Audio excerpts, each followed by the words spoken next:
ADR. Promoting dialogue. It's midday in Dakar, 1 p.m. in Abuja. Good afternoon and welcome to Newslink live on West Africa, Democracy Radio 94.9 FM and worldwide at wadr.org. Here are the top stories. 48th section of African Union Executive Council enters day 2 with focus on key continental priorities. If Africa is to compete globally, we must move beyond exporting raw commodities. We must process our minerals, transform agriculture, and produce higher value goods. Senegalese parliament initiates proceedings to prosecute former ministers accused of financial mismanagement. Gambia's Human Rights Commission alarms rising number of children and pregnant women embarking on perilous migration routes. And the African Conference for Promotion of Peace concludes in Wadr, Mauritania today. Please stay with us for details of these stories and more. On the news, this is Augustine Bill Coley.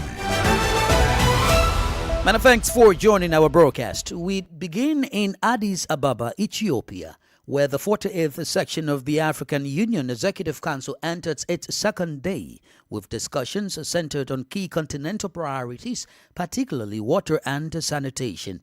Foreign ministers from across AU member states are attending the meeting, taking place at a crucial moment for the continent as water access indicators remain far from satisfactory. The United Nations Economic Commission for Africa stresses that water is a key driver of Africa's growth and must be prioritized at all levels. Here is Claver Gatete, Executive Secretary of UNICA, speaking at the opening of the 39th African Union Summit on Water. Across Africa, more than 300 million people still lack access to safe drinking water, and roughly 780 million lack adequate sanitation. Water-related diseases such as cholera, diarrhea, and typhoid continue to claim lives across the continent, causing approximately 115 preventable deaths every hour in African region, according to World Health Organization. The economic implication is significant. Poor water and sanitation reduce labor productivity, increase health expenditures, and discourage investment. Factories require reliable water supply, agro-processing requires irrigation, and cities require sanitation systems to function productively. But without reliable water systems, industrial zones cannot operate competitively, logistics hubs cannot expand efficiently, and urban economies cannot grow sustainably. At the Economic Commission for Africa, we view development as an integrated economic system. Infrastructure, finance, trade, and industrial policy function together. And water sits alongside transport, energy, and digital connectivity as a foundational input into economic production. When production inputs are unreliable, economies cannot manufacture competitively. If Africa is to compete globally, we must move beyond exporting raw commodities. We must process our minerals, transform agriculture, and produce higher value goods. That was Clavel Gatete, Executive Secretary of UNICA, speaking at the opening of the 39th African Union Summit on Water. Well, we remain in Addis Ababa, where a panel discussion is ongoing about the need for West African governments and leaders to strengthen democracy in the region. Organized by the Regional Partner for Democracy, RDP, it is an initiative of the Nigerian government working with UNDP as a technical partner. As a reminder, this event is taking place on the margins of the AU's 39th Summit. Abdullahi Hassan is live at the event to tell us more about this discussion. How are you doing, Abdullahi, and welcome? Yes, good afternoon from Addis, Augustine. How are you? I'm okay. Tell us more about this discussion and who are those present? So, like you rightly stated in your opening, the Regional Partnership for Democracy, RDP, is an initiative of the Nigerian government working with UNDP as a technical partner.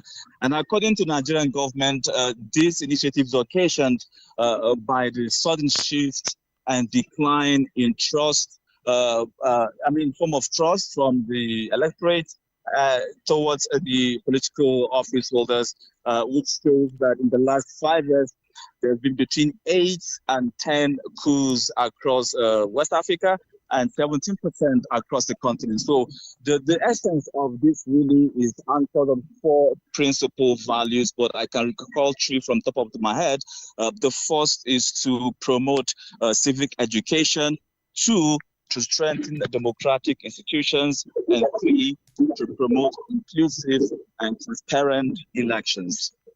Now, and talk about people present here. You have the Minister of Foreign Affairs Nigeria, Ambassador Yusuf Tuga. You also have Timothy Kaba, the Foreign Minister of Sierra Leone. You have that of Mauritania. You have that of South Sudan. You also have that of South Africa, and of course Mauritania. From what you've heard so far, why is this pre-summit crucial for Africa? Yes, it is crucial because, like I said before, more and more, especially youth who make up more than half of the population of Africa today, are losing trust in democracy. They're losing trust in democracy as a form of governance. And they say that it is crucial that Africa remains one. Otherwise, the perceived fragmentation that is being seen, that also is being orchestrated by the military today, as we have the Sahel, and of course, the recent case in Guinea, third coup in Benin and Nigeria all last year, means that the future of the continent is very much strengthened.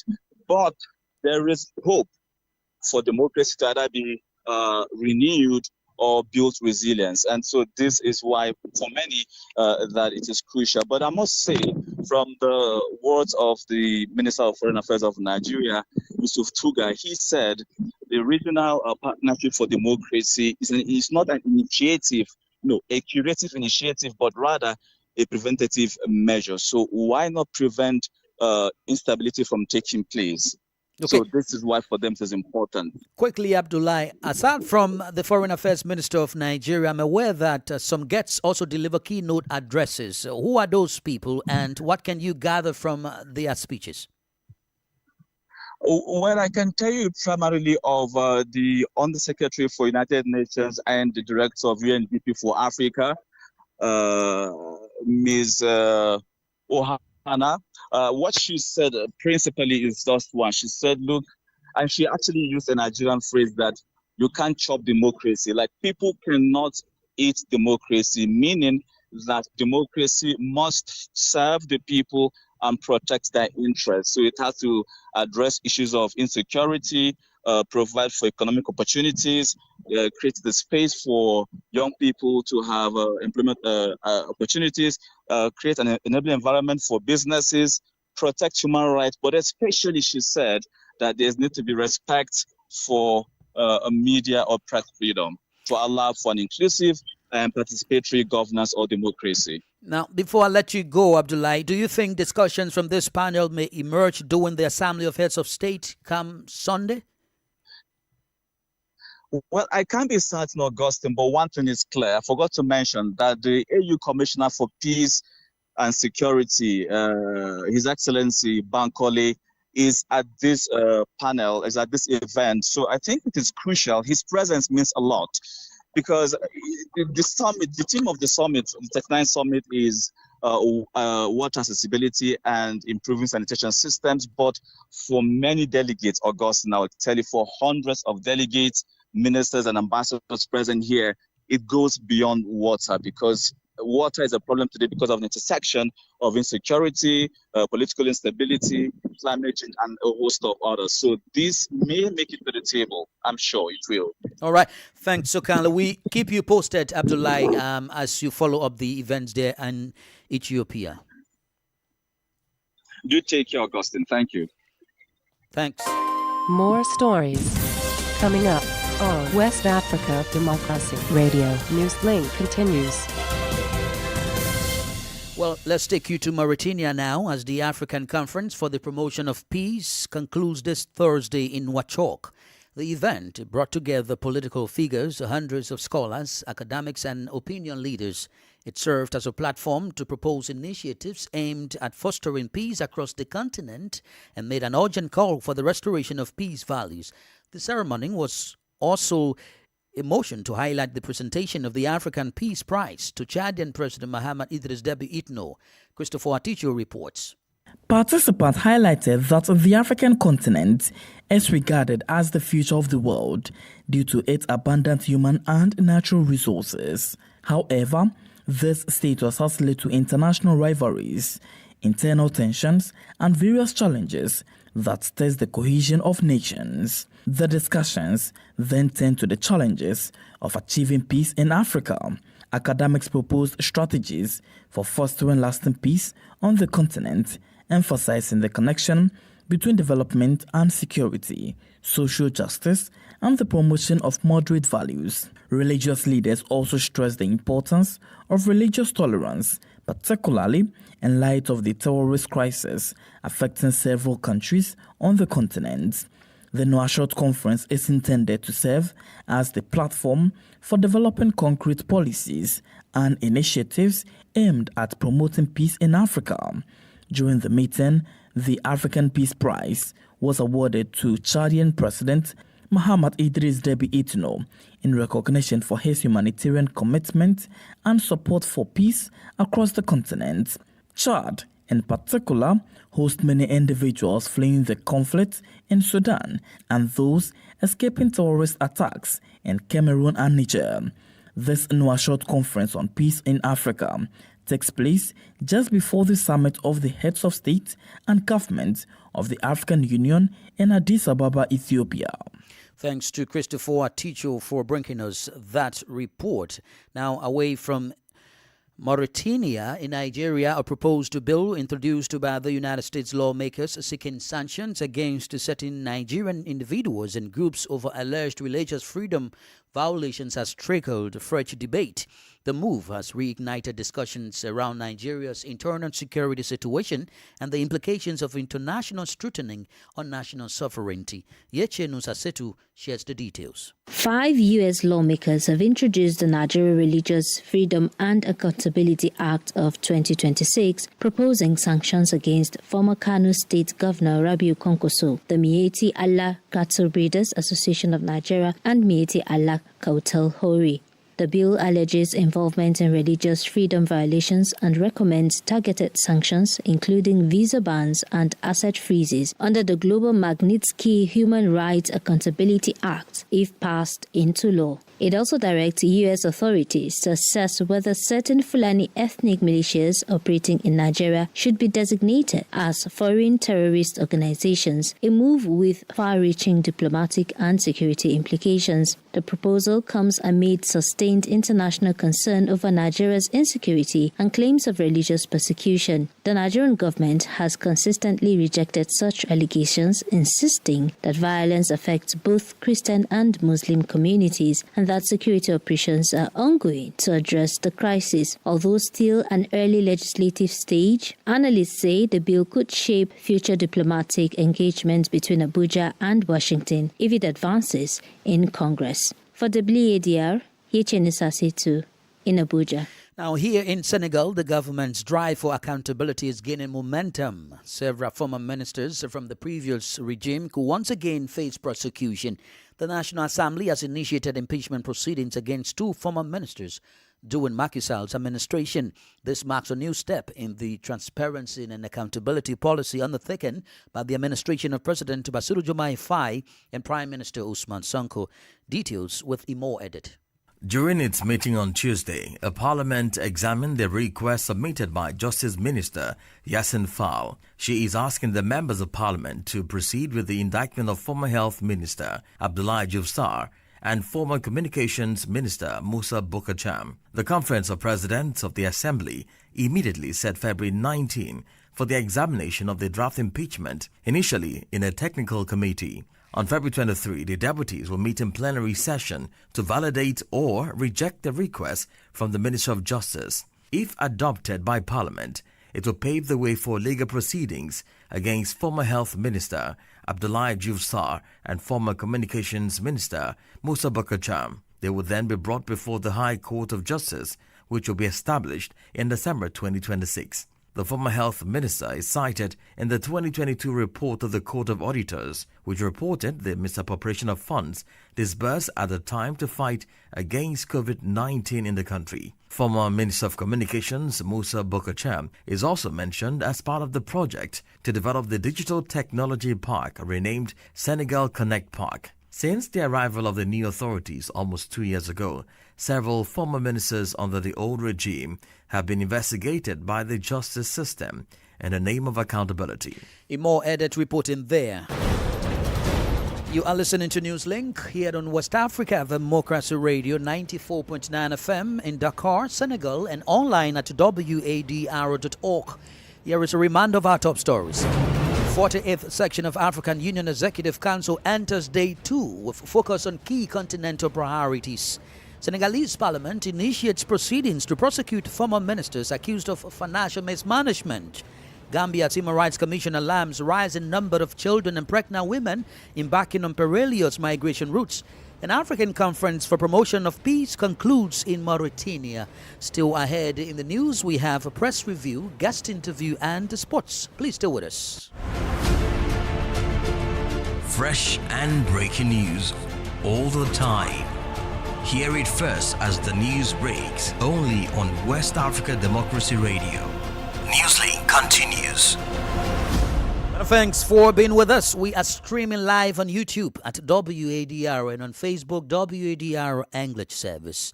Now to the Gambia. The National Human Rights Commission expresses deep concern about the increasing involvement of children, pregnant women, and lactating mothers in irregular migration. In a statement, the Commission says these vulnerable groups face heightened risks along dangerous migration routes, putting their safety, dignity, and fundamental rights under serious threat.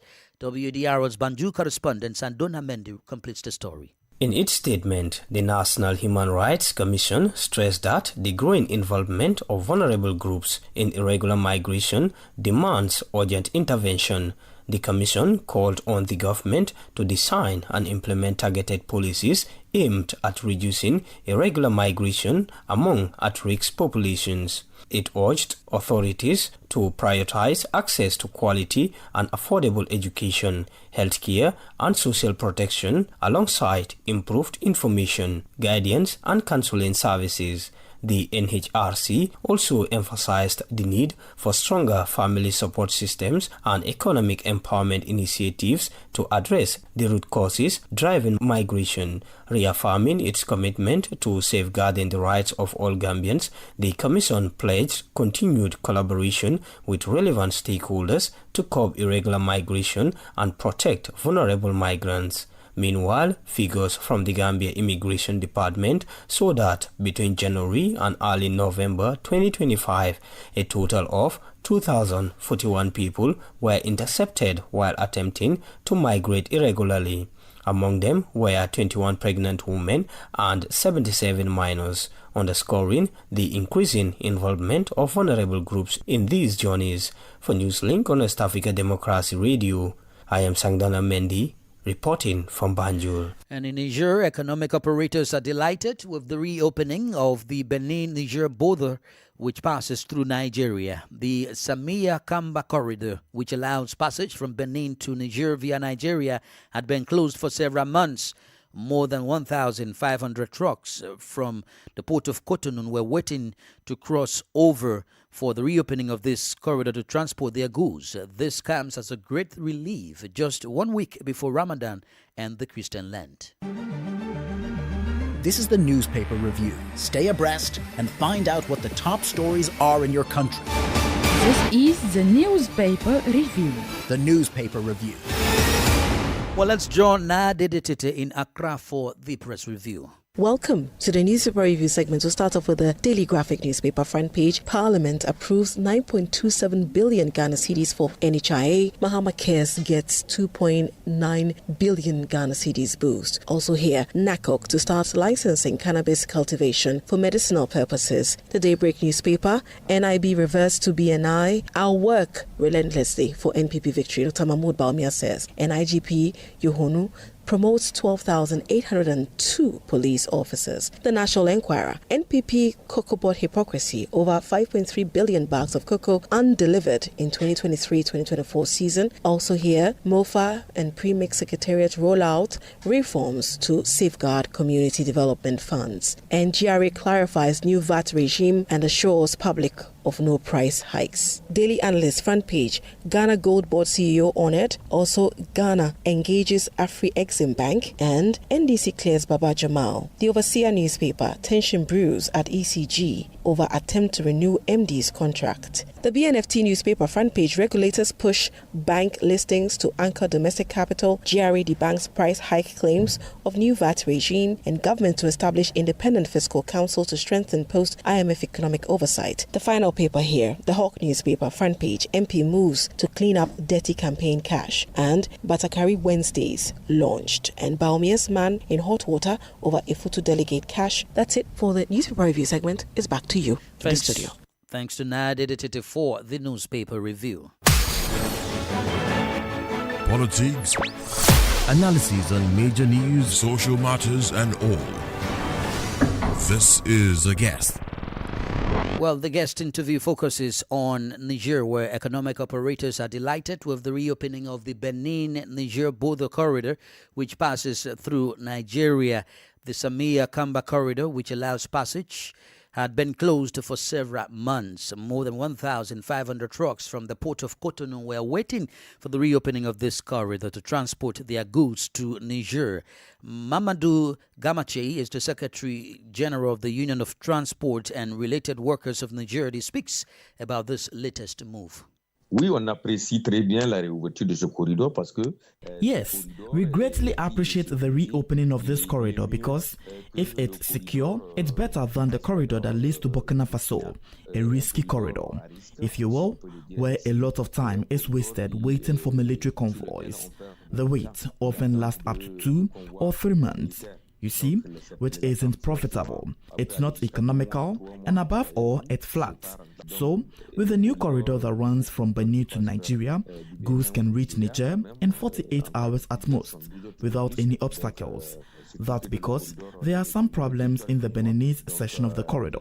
Therefore, we believe that now that Nigeria has taken control of this corridor within its territory, we hope that it will take the necessary steps to secure it and also initiate discussions to prevent administrative and police harassment on this route. Otherwise, it's still a really welcome alternative solution that we embrace wholeheartedly because it alleviates some of the difficulties.